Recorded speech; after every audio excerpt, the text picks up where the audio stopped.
নমস্কার, আপনারা দেখছেন বঙ্গবার্তা, সবার কাছে সবার কথা। ওরা তো মেয়ে, একটু বড় হয়ে গেছে যখন, এখন তো কারো বাড়ি কাজ করে দু পয়সা কামিয়ে বাবা মায়ের পাশে দাঁড়াবে, লেখাপড়া করবে, সে আবার কেমন কথা। বাবা মায়ের বক্তব্য ছিল এমনই, কিন্তু নিশ্চিত করুণা প্রার্থী হয়ে বাঁচার জীবন বা হারিয়ে যাওয়ার সম্ভাবনাকে পাল্টে দিয়েছেন বেহালা পর্ণশ্রীর মিত্র বৃন্দা ঘোষ। তারই চেষ্টায় ও উদ্যোগে ফুটপাতে পড়াশোনা করেই মাধ্যমিকে ভালো ফল করেছে প্রিয়াঙ্কা ও প্রিয়া প্রামাণিক। বলছেন বদলে যাওয়া জীবনের স্বপ্ন দেখার কথাগুলো। আমি সাভান এভিনিউ রাস্তাতে থাকি। প্রিয়াঙ্কা প্রামাণিক ম্যাম আস্তে আস্তে আমাদের জন্য খাবার, জামা প্যান্ট সবকিছু নিয়ে আসতো। আমাদেরকে বলতো যে এগুলো কর, এগুলো কর, পড়াশোনা কর। তারপর আমাদের জন্য নিজের হাতে বক্সিট বানিয়ে আনতো, অঙ্ক নিয়ে আসতো, এইগুলো আনতো। তারপর আমরা করতাম।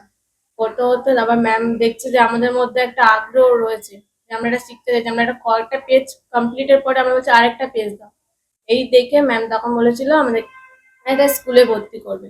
তখন যখন আমার মা বাবাদেরকে বলেছিল, মা বাবারা একদম একদম বলছে না, কোনো স্কুলে পড়তে হবে না, এদেরকে আমরা কাজ করাবো।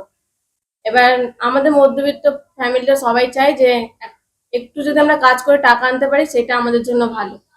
কিন্তু ম্যাম তো চেয়েছিল আমরা যাতে আরো ভালো কাজ করে টাকাটা আনতে পারি। এর জন্য ম্যাম আমাদেরকে স্কুলে ভর্তি করিয়েছিল।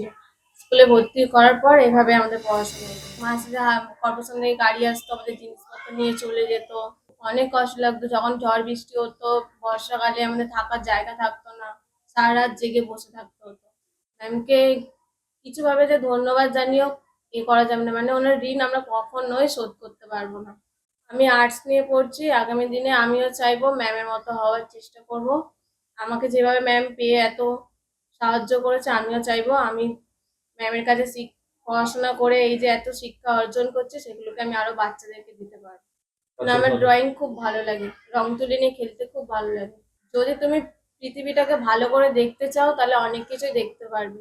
এর জন্য বাচ্চাদেরকে একটু এটা শেখার একটা থাকা দরকার। আর মা বাবাদেরকে একটু বলা দরকার যে বাচ্চাদেরকে একটু পড়াশোনা শেখা। আমি আগে রাস্তায় থাকতাম তখন পড়াশোনা করতাম না। ম্যাম প্রথমে আসতো, আমাদের জন্য খাবার জিনিসপত্র আনতো। তারপরে ম্যাম পড়াশোনার দিকটা আমাদের প্রথম অঙ্ক শেখাতো। তখন শেখাতে শেখাতে ম্যাম আমাদেরকে স্কুলে ভর্তি করিয়েছে। তারপর থেকে আমরা পড়াশোনা স্টার্ট করলাম। এখন এখানেই থাকি, এখানেই থেকে পড়াশোনা করি, আঁকা, ড্রয়িং। হ্যাঁ, যাবে থেকে ম্যাম ভর্তি করেছে তারপর থেকে আমি প্রতিদিন কোভিড এর আগে থাকতে ম্যামকে চিনি। হুম। বাবা মা জানেন তুমি ক্লাস 10 পাস করবে? হ্যাঁ, মা বাবা কি বলে? খুশি হয়েছে। মানে আমার ড্রয়িং করতে খুবই ভালো লাগে। আর্টিস্ট হতে চাই আমি। কলেজে তারপর আরো পড়াশোনা করবো। ম্যামের জন্য আজ এই পাস হলাম। মিত্রবৃন্দা কাজটাও অনেকটা বেথুন সাহেব বা নিবেদিতার চেয়ে কিছু কম কঠিন ছিল না, কিন্তু শেষ হাসি হাসলেন তিনি। আসলে পুরো ব্যাপারটা কোনোটাই অ্যাকচুয়ালি একটু ভাবনা চিন্তা করে নয়। আমি রাস্তা দিয়ে যেতাম, তখন এখানে তো পথ শিশুদের বাস বহুদিন ধরে, বহু বছর ধরে। তা আমি এদের খাবার আর জামা কাপড় এইসব দিতেই আসতাম। এই করতে করতে আমি যে জায়গাতে যাই আসলে আমার ছোট বাচ্চাদের সঙ্গে খুব তাড়াতাড়ি একটা সখ্য হয়ে যায়। তো আমি তাই জন্য ওদের বলি একটু আয় আমার কাছে পড়তে বস, একটু আঁক। এই করতে গিয়ে দেখি যে ওরা ভীষণভাবে ওই কিছু কিছু দিন ভীষণ উৎসাহী থাকতো। আমাকে বলতো যে ঠিক আছে ঠিক আছে, এরকম আন্টি, আর আমাকে সমানে বলতো তুমি যেও না, তুমি থাকো। এরকম কিছুদিন পেতাম। আবার কিছু কিছু দিন হতো ভীষণই ডাউন, ওরা বেরোতে চাইতো না, আসতে চাইতো না। এই করতে করতে আমি দেখলাম ওরা সব ড্রপ আউট। একটা করে ক্লাসে, একটা করে স্কুলের নাম লেখানো আছে বটে, কিন্তু ওরা কোথাও যায় না। তো প্যান্ডেমিকটা যখন শেষ হচ্ছে আমি ঠিক করলাম ওদের আমি স্কুলে দেবো। কেন, একটা প্রথাগত শিক্ষার মধ্যে তো থাকতেই হবে, নইলে তো হবে না। তো তখন আমি ওদের স্কুলে ভর্তি করি। সেইটাও একটা স্ট্রাগল। সবসময় বাড়ি থেকে তো চায় না, বাড়ি থেকে চায়ও নি যে স্কুলে যাক।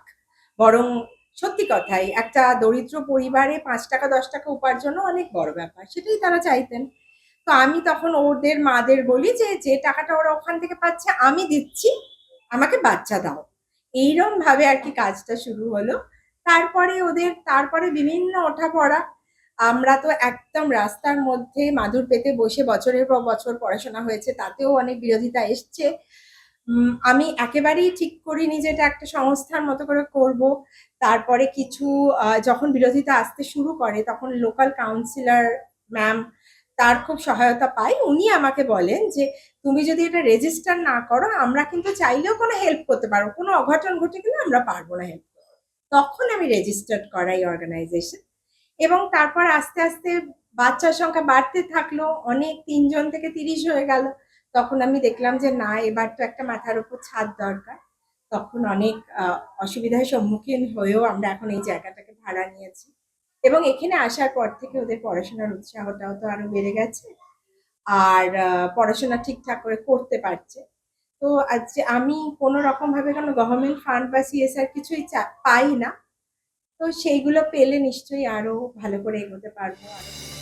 আমাদের পুরো সব মিলিয়ে ধরতে গেলে 40 জন আমার কলকাতায়, আর গ্রামেতেও সেই সংখ্যাটা 42-45, মানে একটি আদিবাসী গ্রামেও আমি বাচ্চাদের নিয়ে কাজ করি।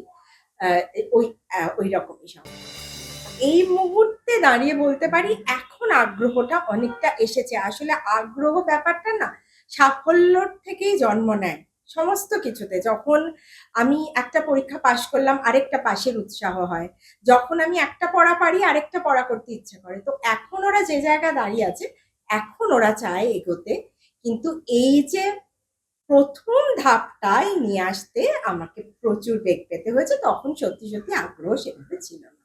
কিরকম যদি একটা ঘটনা মানে দিনের পর দিন আমি ফুটপাতের ওপর মাদুর পেতে বসে থেকেছি, কিন্তু আমি কোনো বাচ্চার দেখা, মানে এখন যে মুখগুলো দেখলেন এরকম হয়েছে যে তারা দিনের পর দিন আসেনি, কিন্তু ওই আস্তে আস্তে আমি বিভিন্ন খাবার দাবারের লোভ তখন দেখাতাম, এটা খেতে দেবো ওটা খেতে দেবো, যেটা হয় বাচ্চাদের। আমার মেয়েকেও একটা, যদি আমি একটা স্বাভাবিক একটা পাউরুটি দিই তার একটা, আর যদি আমি একটা বেশ কেক টেক বানিয়ে দিই তার তো একটা আলাদা লোভ থাকে। তো সেরম ভাবেই ওদের আর কি বিভিন্ন রকম যেটা বলে ঘুষ ঘাস দিয়ে এই উৎসাহটা তৈরি করা হয়েছিল ইনিশিয়ালি। এখন তো বেশ উৎসাহ এসে গেছে, নিজেরা ভালো মতো পড়াশোনা করছে, স্কুলেও সব দিদিমণিরা ডেকে বলছেন ওরা ভালো পড়াশোনা করে। এইগুলো করে এখন ওদের উৎসাহ তৈরি হতো। এরা যারা আছে তারা ছোট বড় বিভিন্ন ঘটনার মধ্যে দিয়েই গেছে। আমরা বারবার এটা বোঝাবার চেষ্টা করি যে নিজেদের কিভাবে সুরক্ষিত রাখবে, তার জন্য যা যা করার করণীয় সেগুলো আমরা শেখাবার চেষ্টা করি। আস্তে আস্তে যেটা হচ্ছে ওরাও অর্থনৈতিকভাবে স্বাধীন হচ্ছে। 18-র পরে সেই স্টেপটা আমি আরো অনেক বেশি করে নেব। এমনিতেই 3 জন এখন আমার কাছে ইন্টার্নশিপ করছে, এবং ওরা আমার কাছে পেড ইন্টার্নশিপ করছে, তার জন্য একটা টাকা পায়। তো আমার এটাই পরিকল্পনা যে ওরা যখন আরো ভালো করে কাজ করবে এবং ওরা যখন 18 হয়ে যাবে, ওদের যখন আমি প্রপারলি এখানে নিযুক্ত করতে পারবো, ওরা একদিন ঠিকঠাক আস্তানা তৈরি করতে পারবে এবং আরো মাথা উঁচু করে ঠিকঠাক জায়গায় ওরা থাকতে পারবে। এখন তো পরিস্থিতিকে মেনে নেওয়া ছাড়া কোনো উপায় নেই। সবার প্রতি এই মেসেজ, একটুখানি ঠেলা দিতে পারলে, আমরা যদি সমাজে এটা করতে পারি, প্রত্যেকে যদি দুটো বাচ্চাকেও বেছে নিতে পারি, তাহলে কিন্তু একটা বদল আসবেই। এবং বদলটা তো কোনো গল্প কথা নয়, বদলটা এই বাচ্চাদের মধ্যে দিয়েই আসবে, এবং ওরাই আমাদের পরবর্তী প্রজন্ম। সবাই যদি বলে আমাদের দেশের কিছুই হবে না, তাহলে তো কিছুই হবে না, কাউকে না কাউকে তো রুখে দাঁড়াতে হবে। আর এই ধরনের সমাজ ব্যবস্থার মধ্যে থেকে বাচ্চারা তারা যদি নিজেরা দাঁড়ায়, তাহলে টেনে আরো তারা অ্যাটলিস্ট 100টা বাচ্চাকে দাঁড় করাতে পারবে। এটাই হচ্ছে আমার সবার কাছে একটা অনুরোধ যে আপনারা সবাই এগিয়ে আসুন, আমরা ঠিক পারবো। Bureau report, Bangabarta.